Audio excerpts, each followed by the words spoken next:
Bismillahir-Rahmanir-Rahim. Wassalatu wassalam ala Sayyidina Muhammadin wa alihi wa sahbihi ajma'een. One of the blessings of coming together like this is that it enables us and allows us to reorient ourselves and to have the right perspective.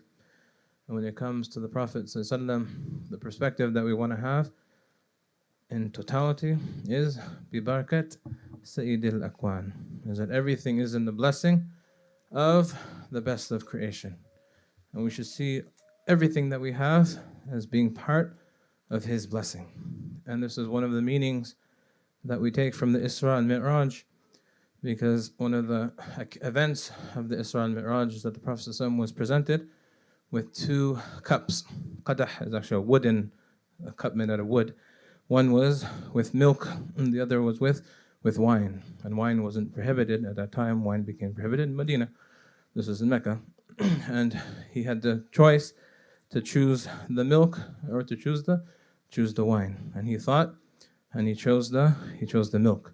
And the Prophet and Jibreel alayhi salam, he praised Allah when he saw that the Prophet ﷺ, he chose the milk. He said, Alhamdulillah alladhi hadaka. Is that we thank Allah that He guided you to the fitrah, that He guided you to the natural state. And milk is natural. All mammals lactate, females lactate. Whereas wine is not natural. You have to ferment it, you have to create it, it's produced with your hands. Whereas milk is something that comes directly from Allah, it's the fitrah. And that's why knowledge is also represented as milk.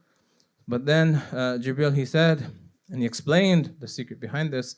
He said that had you chosen the wine, your ummah would have been led astray. Right? It would have manifested in your ummah going astray. So if it wasn't for the Prophet ﷺ's choices on that night, we wouldn't be here.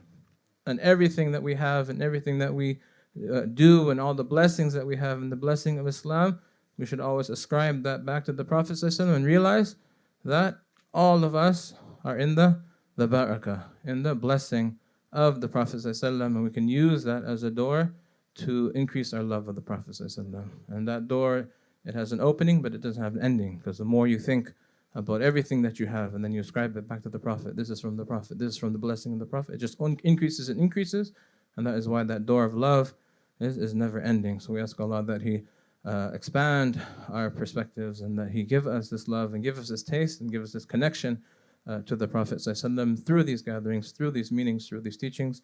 Wa akhir da'wana anil hamdulillahi rabbil alameen.